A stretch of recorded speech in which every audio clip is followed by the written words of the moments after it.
CPMന്റെ മുതിർന്ന നേതാവും മുൻ മന്ത്രിയുമായ ജി സുധാകരൻ BJPയിലേക്ക് എന്ന സൂചന പുറത്തു വരുമ്പോൾ പിണറായി വിജയനും MV ഗോവിന്ദനും നെട്ടോട്ടമോടുകയാണ്. ജി സുധാകരനെ ഇങ്ങോട്ടെടുക്കാനായി ശോഭ സുരേന്ദ്രൻ തന്നെ കളത്തിൽ ഇറങ്ങുമോ എന്നതാണ് CPMന്റെ ഭയം. ജി സുധാകരൻ മോദിയെ പുകഴ്ത്തി രംഗത്ത് വന്നത് CPMയിലേക്ക് വഴിവെട്ടാൻ ശോഭ സുരേന്ദ്രന് പാതയൊരുക്കി. ഇടഞ്ഞു നിൽക്കുന്ന CPM നേതാക്കളെ ചൂണ്ടാൻ BJP ഓപ്പറേഷൻ താമര പയറ്റുന്നുമുണ്ട്. കേരളത്തിലെ ഇടത് വലത് പാർട്ടികളിലെ നേതാക്കളെ BJP പാളയത്തിലെത്തിക്കാൻ അമിത്ഷാ നിയോഗിച്ചിരിക്കുന്നത് ശോഭ സുരേന്ദ്രനെയാണ്. സുധാകരൻ നരേന്ദ്രമോദിയെ പുകഴ്ത്തി രംഗത്ത് വന്നത് CPMനെ ഞെട്ടിച്ചിട്ടുമുണ്ട്. ഇത് സുവർണ അവസരമായി കരുതി ശോഭ കളി തുടങ്ങി. സുധാകരന് നന്ദി അറിയിച്ചുകൊണ്ട് ശോഭ ഒരു കുറിപ്പ് പങ്കുവെക്കുകയുണ്ടായി. പിണറായിയുടെ നെഞ്ചത്ത് ചവിട്ടിക്കൊണ്ട് തന്നെയാണ് ശോഭ തന്റെ പ്ലാൻ ഇറക്കാൻ പോകുന്നത്. മോദിജിയെക്കുറിച്ചുള്ള യാഥാർത്ഥ്യം തുറന്നു പറഞ്ഞ ജി സുധാകരന് നന്ദി. ഇന്ത്യയുടെ പ്രധാനമന്ത്രി ശ്രീ നരേന്ദ്രമോദിജി ശക്തനായ ഭരണാധികാരിയാണ് എന്നും മോദി സർക്കാർ അഴിമതിരഹിത ഭരണമാണ് കാഴ്ചവെക്കുന്നത് എന്നും ഉൾപ്പെടെയുള്ള യാഥാർത്ഥ്യം തുറന്നു പറഞ്ഞതിന് മുൻമന്ത്രി ശ്രീ ജി സുധാകരനോട് നന്ദി പറയുന്നു. ജീവഭയം മാറ്റിവെച്ച് പിണറായിയുടെ കുടുംബാധിപത്യത്തിനും അഴിമതിക്കും ദുർഭരണത്തിനുമെതിരെ പ്രതികരിക്കുന്ന CPMന്റെ നേതാക്കൾക്ക് BJP സംരക്ഷണം നൽകും. CPMന്റെ തീവെട്ടിക്കൊള്ളയ്ക്കെതിരെ അങ്ങ് സ്വീകരിച്ച നിലപാടിന് അഭിനന്ദനം രേഖപ്പെടുത്തുന്നു. ജനാധിപത്യത്തിൽ ഭയരഹിതമായി പ്രവർത്തിക്കാനും അഭിപ്രായം പറയുവാനുമുള്ള സ്വാതന്ത്ര്യമാണ് നമുക്ക് വേണ്ടത്. എന്നാൽ CPM അത് നൽകുന്നില്ല എന്ന യാഥാർത്ഥ്യം നമുക്ക് മുന്നിലുണ്ട്. അതിനെയെല്ലാം തൃണവൽക്കരിച്ചുകൊണ്ട് ഒരു പൊതുപ്രവർത്തകന്റെ ധാർമ്മികത ഉയർത്തിപ്പിടിക്കുന്ന അങ്ങയുടെ നിലപാടിനെ ഒരിക്കൽ കൂടി ഞാൻ അഭിനന്ദിച്ചു കൊള്ളട്ടെ. അങ്ങിപ്പോൾ തുടരുന്ന രാഷ്ട്രീയത്തോട് എനിക്ക് കടുത്ത വിയോജിപ്പുണ്ട് എങ്കിലും ഈ വിഷയത്തിൽ ഞാൻ അങ്ങയോടൊപ്പമാണ്. ഇങ്ങനെയായിരുന്നു ശോഭ സുരേന്ദ്രൻ ജി സുധാകരനായി കുറിച്ച കുറിപ്പ്. ആലപ്പുഴ തന്റെ തട്ടകമാക്കാൻ തീരുമാനിച്ചിരിക്കുന്ന ശോഭയ്ക്ക് കയ്യിൽ കിട്ടിയ വജ്രായുധം തന്നെയാണ് ജി സുധാകരൻ.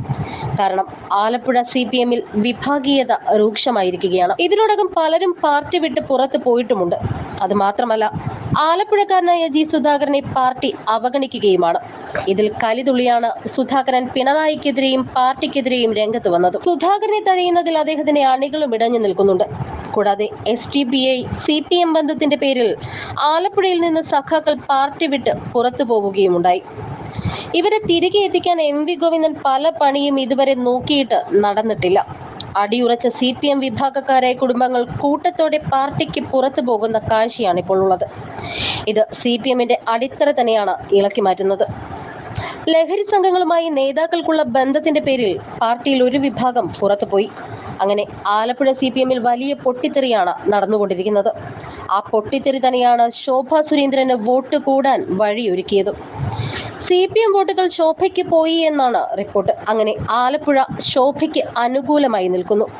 അങ്ങനെ വരുമ്പോൾ ജി സുധാകരനെ പോലൊരു നേതാവിനെ ചൂണ്ടിയെടുക്കാൻ കഴിഞ്ഞാൽ ശോഭയ്ക്കും BJPക്കും ആലപ്പുഴയിൽ അത് ഗുണം ചെയ്യും.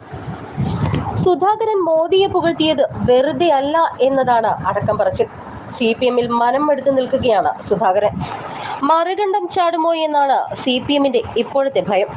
ശോഭ സുരേന്ദ്രൻ മാത്രമല്ല, BJP സൈബർ ഗ്രൂപ്പുകളും ജി സുധാകരനെ അനുകൂലിച്ചുകൊണ്ട് പോസ്റ്റ് ഇട്ടു തുടങ്ങി. കമ്മ്യൂണിസ്റ്റ് പ്രസ്ഥാനത്തിന് CPMന് ആലപ്പുഴ ജില്ലയിൽ ശക്തനായ സഖാവാണ് ജി സുധാകരൻ. ഒരുപക്ഷെ ആ പ്രസ്ഥാനത്തിൽ ധനകോടിയിൽപ്പെടാത്ത വ്യക്തിയും അദ്ദേഹം മാത്രമാണ്. ഇപ്പോൾ പ്രകടിപ്പിച്ചത് ആ പ്രസ്ഥാനത്തിന്റെ ജീർണിച്ചു നാറിയ അവസ്ഥയാണ്. എന്തിനും ഏതിനും ന്യായീകരിക്കുവാൻ ഇറങ്ങാതിരിക്കുന്ന ചില യുവ സഖാക്കൾ, അവർക്ക് കാലത്തിനെ മനസ്സിലാക്കുവാൻ കഴിയുന്നില്ല. ചിന്താബോധം നഷ്ടപ്പെടാത്തവർ, നട്ടെല്ല് വളയാത്തവർ, അവർ തങ്ങളുടെ പ്രതിഷേധം ഈ കഴിഞ്ഞ തിരഞ്ഞെടുപ്പിൽ കൂടി കാണിച്ചു. പരസ്യമായി പ്രതികരിച്ചാൽ പാർട്ടിയിലെ തെറ്റിനെ ചൂണ്ടിക്കാണിച്ചവർ ഇന്ന് ജീവിച്ചിരിപ്പുണ്ടോ എന്നതും സംശയമാണ്. സുധാകരൻ സഖാവിന്റെ ഈ തുറന്നു പറച്ചിൽ ഒരു പക്ഷേ നാറിയ ഭരണകൂടത്തിനും താങ്ങലുകാർക്കും സഹിച്ചെന്നു വരില്ല. CPMലെ അഴിമതി തൊട്ടുതീണ്ടാത്ത ഒരു നല്ല വ്യക്തിത്വത്തിന്റെ ഉത്തമ ഉദാഹരണമാണ് സുധാകരൻ. അദ്ദേഹം ദേവസ്വം മന്ത്രിയായിരിക്കുമ്പോൾ പറഞ്ഞത് ഇന്നും ഓർക്കുന്നു. ദേവസ്വത്തിലെ അഴിമതി കണ്ട് ഒന്നും ചെയ്യാനാകാതെ പറഞ്ഞത് അയ്യപ്പൻ വിചാരിച്ചാലും നന്നാക്കാൻ പറ്റില്ല എന്നാണ്. ഇന്നത്തെ കമ്മ്യൂണിസ്റ്റ് പാർട്ടിയിൽ അദ്ദേഹം ഫിറ്റല്ല. മുൻപും മോദിജിയെയും സർക്കാരിനെയും റോഡ് വികസനത്തെയുമെല്ലാം അനുകൂലമായി സംസാരിച്ചിട്ടുണ്ട് ജി സുധാകരൻ. അഴിമതിയില്ലാത്ത ഇടതുപക്ഷ നേതാവ് തന്നെയാണ് അദ്ദേഹം. എന്തായാലും മോദിയെ പുകഴ്ത്തിയ സുധാകരനെ BJP സൈബർ ഇടങ്ങൾ ഏറ്റെടുത്തിരിക്കുകയാണ്. ഏത് നിമിഷവും സഖാവ് സുധാകരനെ സുധാകരൻ ജി എന്ന് വിളിക്കാൻ കാത്തിരിക്കുകയാണ് BJP-ക്കാർ.